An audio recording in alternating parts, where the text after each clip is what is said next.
제33회 오징어 게임 시작과 함께 상우행님 등장하시는데요. 온갖 불법 행위를 하고도 이런저런 핑계를 대면서 누군지도 밝히지 않는데 우리가 당신들 말을 믿어야 할 이유를 하나만 대봐. 이에 네모행님 바로 신상 공개해버리십니다. 상우행님 팩폭에 어쩔 줄 몰라 하시다가 첫 게임에서 빙고 인생을 살고 있던 기훈이 형과 재회하죠. 이거 PC 있어? 아, 쌍문동의 자랑 서울대 조성우가? 오랜만에 만나서 반갑다고 매기고 계신데요.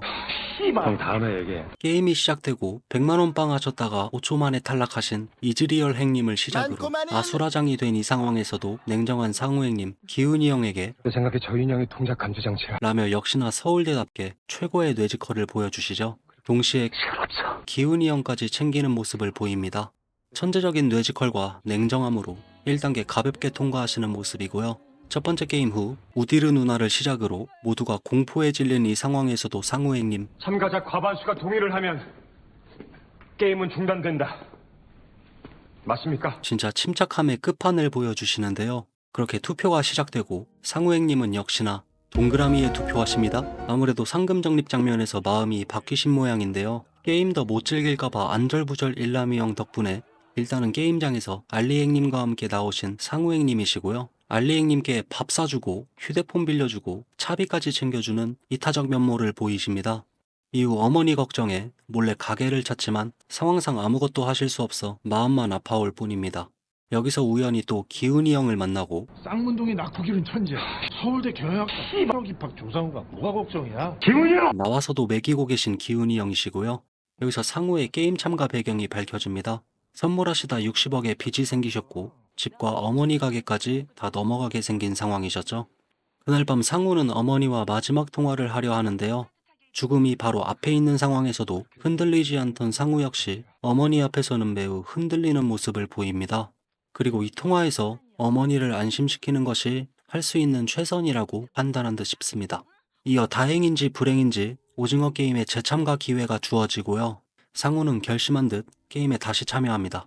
게임에서 다시 만난 기훈이 형, 알리행님, 일라미 형과 함께 시즌1 주인공팀 1기가 탄생하고요. 첫 식사 때 기훈이 형 사람 죽어나가는 게임에서 추억팔이 하시다 상우 형 옛날 생각할 시간 있으면 다음에 무슨 게임 할지나 생각해봐. 라며 꼽 한번 주고 알리행님 게임 룰 잘 모른다고 하셔도 걱정하지 마. 모르면 우리가 도와줄게. 라며 이타적 면모를 계속 보이기는 하십니다. 다음날 상우행님 게임 시작 전 새벽이 누나를 찾더니 본 거 말해주면 내가 뭔지 알아낼 수도 있어요. 이에 새벽이 누나 설탕을 녹이고 있었어. 라며 정보를 알려줍니다. 그리고 게임 장소에서 이 말을 바탕으로 바로 추측해내버리시는 서울대행님이신데요. 그러나 이 정보를 팀원들에게 공개하지 않고 아직 뭘 시킬지도 모르는데 다 같이 한 곳으로 갔다가 모두 불리해질지도 몰라. 이때다 싶어 기훈이 형 어릴 때부터 유명한 우리 동네 신동이었어요. 또 매기기 시작하시죠. 이때다 싶어 일라미 형도 너 대단한 사람이네. 기훈이 형이랑 깐부안이랄까봐 같이 매기시고 있고요. 어쨌든 상우행님 삼각형 고르시고 우산 골라서 저 세상 가게 생긴 기훈이 형에게 기훈이 형. 말리려고 잠시 머뭇하시지만 아니야. 하시며 조금씩 변해가는 모습을 보입니다. 상우행님 예상대로 달고나 게임으로 드러나고 상우행님 천재적 뇌지컬로 이번에도 비교적 쉽게 통과하십니다. 두 번째 게임이 끝나고 기훈이 형이 살아온 걸 보고는 놀라시는 상우행님이시고요. 그날 밤에 스페셜 게임이 열리는데 잔인하니까 넘길 겁니다. 저도 진짜 못 봐가지고 어쨌든 간에 제발 그만해. 일라미 형 하드캐리로 스페셜 게임이 종료되고 주인공팀 1기에 새벽이 누나가 합류하죠. 통상명도 하며 친목 행사 가진 후 세 번째 게임이 시작됩니다. 10명의 팀원을 먼저 모아야 하는 이 상황에서 상우행님도 침착하게 확률상 남자들이 유리한 게임이 더 많아. 라며 노인과 여자가 있는 이 팀에 남자들을 팀으로 끌어들여 게임을 최대한 유리하게 이끌어 나가려 하시죠. 그러나 우리 팀원들 기대를 저버리지 않고 저희랑 같이 하실래요? 나랑 하자. 미안하네. 전설의 스카우팅을 보여주십니다. 여기에 활용점정으로 같이 해줄게. 럭키한 줄 알아.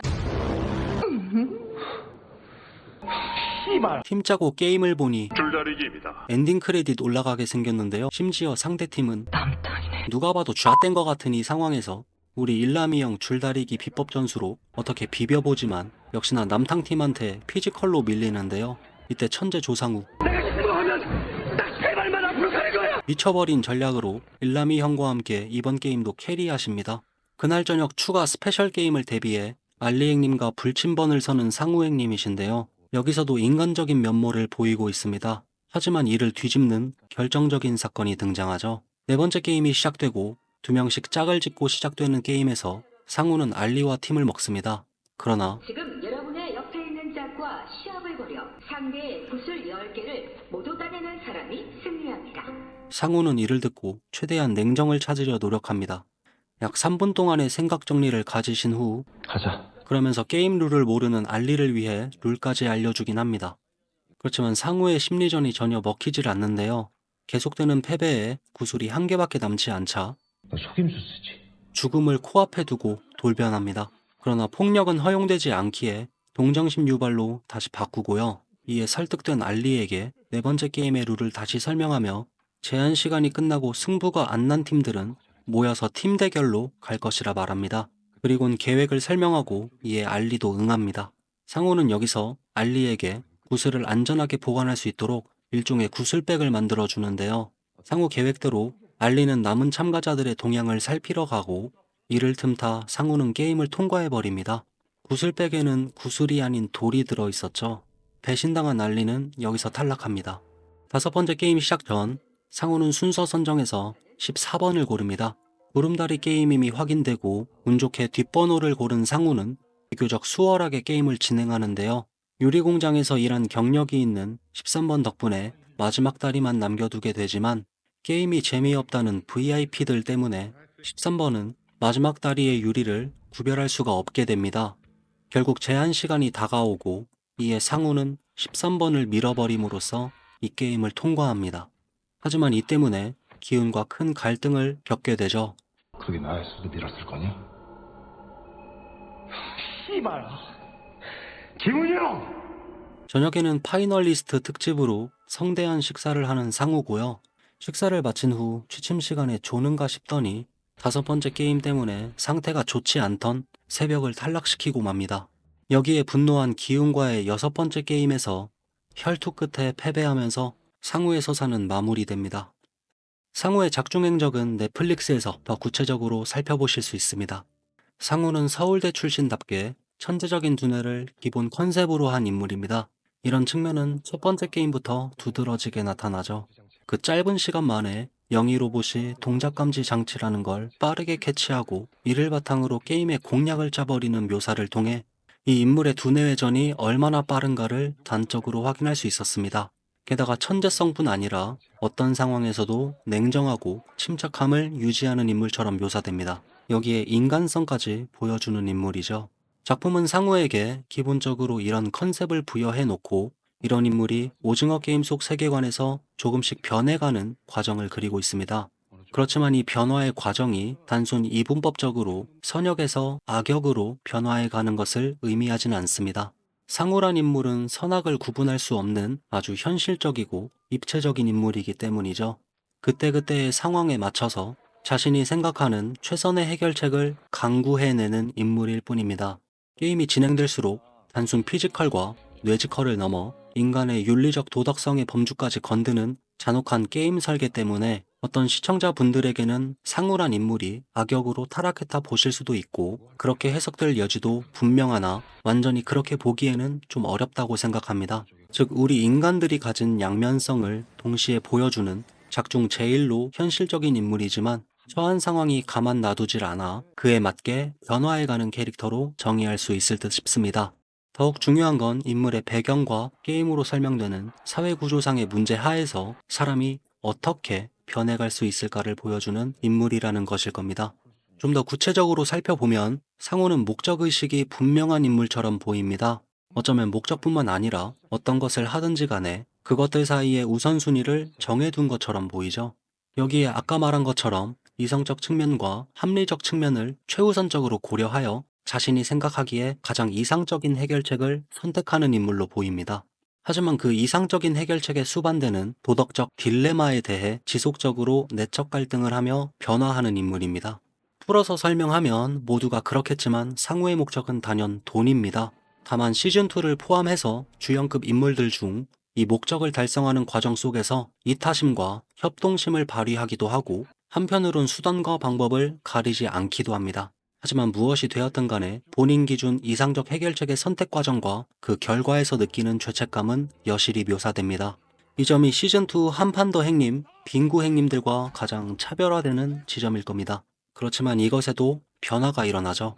상우는 첫 게임이 끝나고 동의서 제3항을 외치며 반대표를 누를 것처럼 보였으나 여타 다른 사람들과 마찬가지로 눈앞에 직관적으로 쏟아지는 돈을 보고는 마음을 돌립니다. 이 짧은 순간 내릴 수 있는 가장 현실적인 판단이 이 게임을 지속하는 것이라는 생각이었을 겁니다. 바깥 세상은 역시나 더한 지옥일 테니까요. 이때 상우가 서로를 죽여야 하는 게임처럼 인간의 악한 본성을 드러낼 수밖에 없는 게임을 예상했는지까지는 알 수 없으나 첫 번째 게임을 통해 자신의 천재적인 뇌지컬과 단순 피지컬로 앞으로의 게임도 충분히 극복할 수 있을 거란 그런 판단을 했을 것임은 분명해 보입니다. 그럼에도 게임은 속행되지 않았고 유일한 희망이다 싶었던 오징어 게임 속 세상에서 나오게 된 상우는 모든 것을 내려놓으려 하죠. 그렇지만 다시 찾아온 기회를 잡고서 상우는 어떤 결심을 했을 것입니다. 게임에서 만난 친한 동네형 기훈을 다시 만나든 어쩌든 간에 무조건 돈을 목적으로 움직이자라는 결심 말입니다. 그것이 그 상황에서 자신이 내릴 수 있는 가장 합리적인 판단이라고 생각했을 겁니다. 그리고 이러한 생각은 두 번째 게임에서 기훈에게 자신이 알고 있는 정보를 제공하지 않는 것으로 드러납니다. 삼각형이 확률적으로 가장 쉽게 통과할 수 있는 선택임을 아는 상태인데 말이죠. 이미 이때부터 상우의 변화는 시작되었습니다. 어릴 때부터 알고 지내던 친한 형이 우산을 골라버려서 높은 확률로 죽을 것임을 예상했음에도 불구하고 돈이 최우선적인 목적으로 잡혀버린 이상 이를 달성하는 과정에서 그간의 유대는 끊을 수 있음을 보여줬습니다. 그렇지만 여기서도 내적 갈등의 모습이 포착됩니다. 천재 조상우의 머리라면 사람들이 죽어나가야 자신의 목적을 달성하게 되는데 이 과정에서 자신의 도덕성을 저버릴 것인가 말 것인가 어떻게 해야 하는가 하는 갈등이죠. 아까 말한 도덕적 딜레마와 관련되는 갈등입니다. 이런 갈등에도 결과적으로 보면 상우는 그간의 유대보다는 돈을 선택하게 됩니다. 어쩌면 매도 먼저 맞는 게 낫다고 기훈이 빨리 저 세상 가는 것이 낫다고 판단한 걸지도 모릅니다. 죄책감을 빨리 덜어내고 앞으로의 게임에 집중할 수 있으니까요. 상우라는 인물 특성상 거의 모든 것이 이성과 합리성을 중심으로 결정되기에 이 역시 그 상황에서 내린 본인 기준 최선의 판단이었을 겁니다. 이런 내적 갈등의 모습은 지속적으로 나옵니다. 세 번째 게임인 줄다리기가 끝나고 나서도 과연 이것을 계속 진행하는 것이 옳은 것인가 계속 되뇌었을 겁니다. 더군다나 줄다리기는 사실상 처음으로 상대의 탈락에 직접적으로 관여하는 게임이기도 했고요. 그럼에도 상우는 돈이라는 목적을 달성하기 위해 다음 게임을 준비하죠. 그리고 이러한 상우의 변화 과정은 네 번째 게임에서 적나라하게 드러나 버립니다. 우선 상우는 알리라는 인물을 단순 목적 달성의 도구로 보진 않았을 겁니다. 알리를 계속 챙겨주는 이타적 면모를 보여왔거든요. 이것이 거짓이라 생각되진 않습니다. 알리와 팀을 짤 때도 상우는 뇌지컬과 피지컬로 충분히 극복할 수 있는 게임이 등장할 것이라 생각했을 것이고 둘의 협동을 전제로 게임에 임하려 했을 겁니다. 그러나 상황이 그렇지 못했기 때문에 상우는 다시 한번 내적 갈등의 시간을 갖고 나서 게임을 진행하기로 결정합니다. 줄다리기에서는 아무런 유대가 없는 인물들의 탈락에 관여했지만 이번 게임은 유대가 있는 인물의 탈락에 관여해야 합니다. 이에 대한 압박감과 죄책감이 있었겠지만 어쩔 수 없다 되뇌며 혹은 비슷한 방식으로 합리화하며 이번에도 결과적으로 돈이란 목적 달성을 위해 움직인 거죠. 네 번째 게임에서 유대가 있는 인물의 탈락에 직접적으로 관여함으로써 상우는 크게 변화합니다. 물론 이전까지도 자신의 목적 달성을 위한 선택을 내렸지만 이때는 그래도 도덕적 딜레마에 대한 생각과 갈등이 뒤따랐습니다. 그렇지만 네 번째 게임을 겪은 후 상우는 이러한 내적 갈등의 모습을 조금은 보이지만 사실 거의 드러나지 않습니다. 마치 합리화하는 것처럼 보이기까지 하죠. 어쩔 수 없었다는 느낌이랄까요. 목적 달성을 위해 이제는 더 이상 깊게 고민하지 않겠다는 생각이기도 하면서 이미 돌아올 수 없는 강을 건넜으니 여기까지 온 이상 더 이상 물을 수는 없다는 생각이었을 겁니다. 혹은 자신의 남은 도덕성을 자기 방어 기제의 방식으로 마음속 어딘가에 박아놨을 수도 있고요. 이 지점은 네 번째 게임 후 69번과의 갈등을 통해서 여실히 드러납니다. 아내를 탈락시킨 69번의 절규에 작중 초반의 상우라면 그냥 가만히 있었을 텐데 변화해버린 상우는 저거 두고 그냥 나가자고? 나가서 다시 밑바닥에서 지랄 같은 인생까지, 지랄 같은 죄책감까지 안고 살자고. 라 말합니다. 5번째 게임에서 13번을 주저없이 밀어버리는 것도 같은 측면에서 설명할 수 있습니다. 그리고 이렇게 변해버린 상우와 기훈의 갈등은 아주 당연한 수순을 밟게 되죠.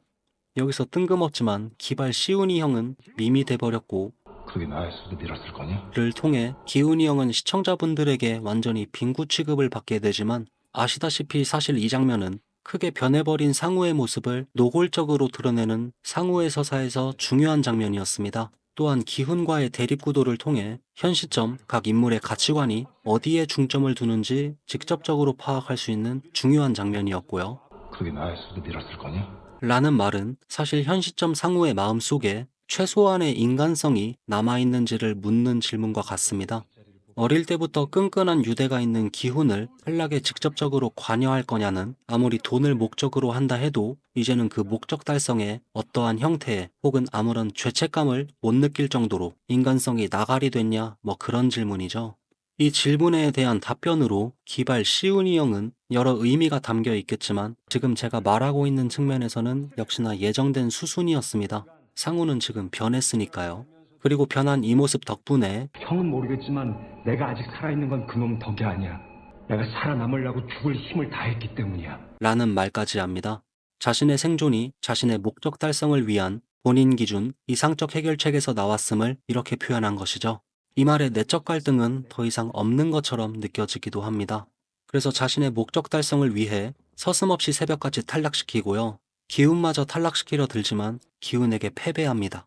근데 상우 입장에서는 최대 반전으로 기훈이 상금을 포기하겠다 하죠. 상우라면 상금을 바로 가져갔을 텐데 말입니다.